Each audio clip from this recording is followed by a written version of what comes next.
प्यारे बच्चों, ये आपकी आज की वर्कशीट है 22 तारीख की। कार्यपत्रक 27 मतलब वर्कशीट नंबर 27। तो हमने पिछली वर्कशीट में भी सजीव और उनका परिवेश पढ़ा था और जीवों की विशेषताएं पढ़ी थी। तो हमने पढ़ा था कि क्या हमें सभी सजीवों में हमेशा निश्चित रूप से सजीवों के लक्षण दिखाई देते हैं। आज हम इसके बारे में जानेंगे, क्योंकि हमने पढ़ा था सजीव वो होते हैं जो प्रजनन करते हैं, यानी अपने संतान पैदा करते हैं, बच्चे अंडे देते हैं, सांस लेते हैं, उत्सर्जन क्रिया करते हैं। तो और निर्जीव वो होते हैं जो ये सब कुछ काम नहीं करते हैं। ठीक है ना, जैसे निर्जीव में आपके आ जाएगा मिट्टी, चट्टान, पत्थर, और सजीव में आ जाएगा पेड़ पौधे, जीव जंतु, जिनको आप गति करते हुए, श्वसन करते हुए देखते हैं। तो इसमें पिछली वर्कशीट का हम रिवाइज करते हैं बेटा। हम सभी जानते हैं कि सजीवों को भोजन की आवश्यकता होती है। उनमें श्वसन, उत्सर्जन, उद्दीपन के प्रति अनुक्रिया, प्रजनन, गति एवं वृद्धि तथा मृत्यु होती है। आइए करके देखते हैं कि उपरोक्त अंकित सजीवों की विशेषताएं क्या हमें हमेशा दिखाई देती हैं। इस पर समझ बनाने के लिए नीचे दी गई गतिविधियां करते हैं।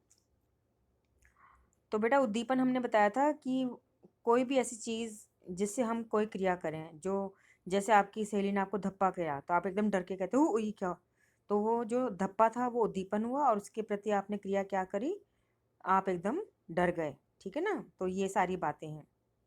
तो सबसे पहले हम गतिविधि 1 करेंगे। आवश्यक सामग्री बीज, राजमा, चना, मूंग, गेहूं आदि ले लीजिए, आपके घर में जो भी बीज है।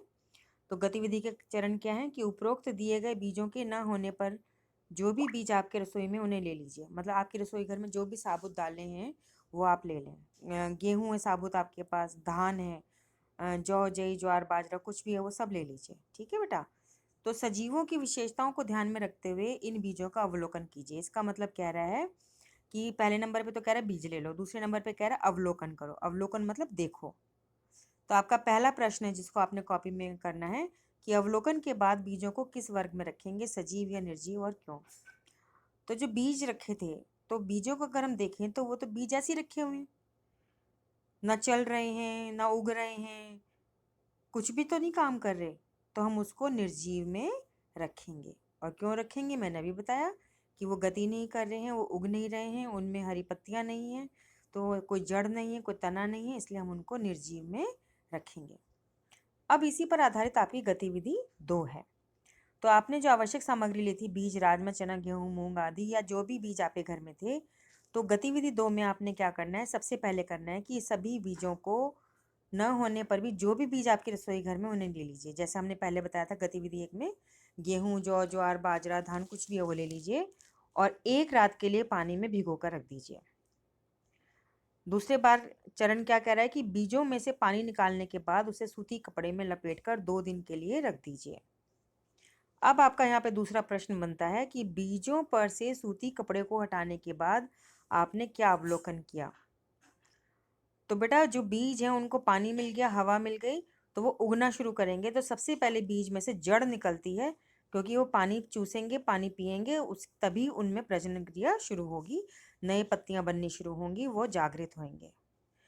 तो इसमें मैंने बता दिया आपको उत्तर। हमने क्या अवलोकन किया कि जो बीज थे वो फूल के मोटे हो गए थे और उसमें जड़ जैसी रचना निकलनी शुरू हो गई थी।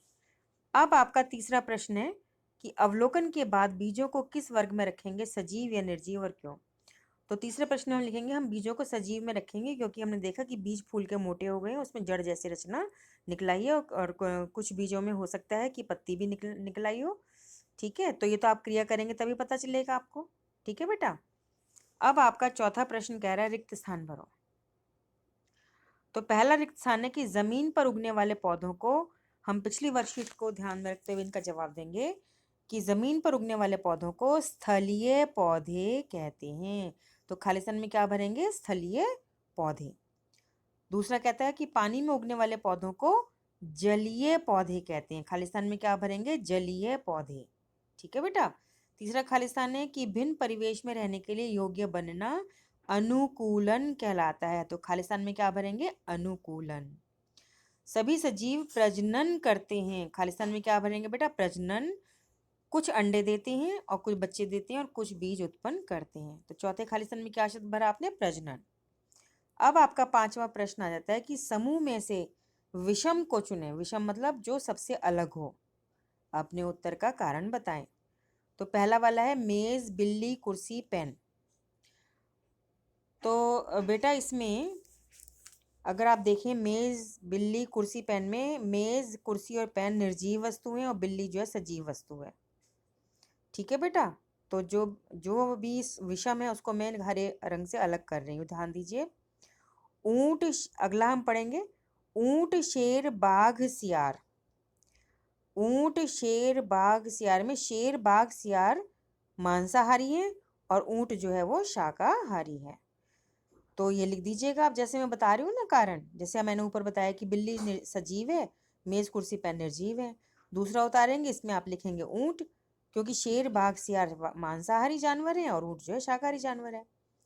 अब हम तीसरा पढ़ेंगे आम, सेब, अंगूर, कैक्टस। तो इसमें कैक्टस अलग है, क्यों? आम, सेब, अंगूर मीठे फल हैं और कैक्टस एक कांटेदार पौधा है। अगला पढ़ेंगे मछली, मुर्गी, कुत्ता, सुअर। मछली, मुर्गी, कुत्ता, सुअर। हाँ, तो मुर्गी, कुत्ता, सुअर ये तो स्थलीय जंतु हो गए ना। मछली तो जलीय जंतु है, मछली तो पानी में रहती है और मुर्गी, कुत्ता, सुअर जमीन पे घूमते हैं। ऐसे ही लिखना है इसका उत्तर, जैसे मैं बता रही हूँ। अगला पढ़ेंगे कमल, गुलाब, सूरजमुखी, चमेली। कमल, गुलाब, सूरजमुखी। हाँ, तो कमल क्या है? पानी में उगने वाला फूल है, जो कि गुलाब, सूरजमुखी, चमेली जमीन पे उगने वाले फूल हैं। तो कमल जो है इसको आप लिख देंगे विषम, क्योंकि कमल एक पानी में उगने वाला फूल है, जबकि गुलाब, सूरजमुखी जमीन पर उगने वाले फूल हैं। तो बेटा ये सब काम आप बहुत ध्यान से करेंगे और पूरी वर्कशीट को अच्छे से पढ़िएगा और अपने स्वास्थ्य का ध्यान रखिएगा, अपने घर के सदस्यों का भी।